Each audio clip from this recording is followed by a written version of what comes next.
Polisi menangkap 4 terduga pelaku penggali makam tanpa izin di tempat pemakaman umum, TPU, Kecamatan Sindangkasih, Kabupaten Ciamis, Jawa Barat.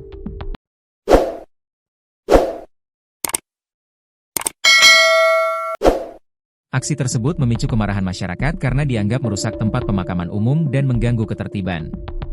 4 warga di Ciamis, Jawa Barat, membongkar makam malam-malam karena ingin mengambil benda pusaka yang diyakini sebagai peninggalan leluhur.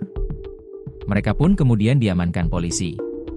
Peristiwa penggalian itu terjadi pada Sabtu, 29 November 2025, sekitar pukul 23 waktu Indonesia Barat. Warga desa Sukaresik dan Sukasenang mencurigai adanya aktivitas tak wajar di area pemakaman yang minim penerangan. Setelah diperiksa, 4 orang ditemukan tengah menggali sejumlah makam.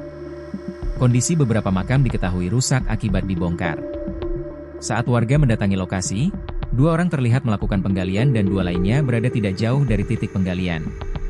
Situasi sempat memanas karena warga gera melihat makam dirusak, ujar Kepala Desa Sukaresik, Kosim, saat dikonfirmasi, Senin, 1 Desember 2025. Aparat desa bersama kepolisian bergerak cepat meredam ketegangan.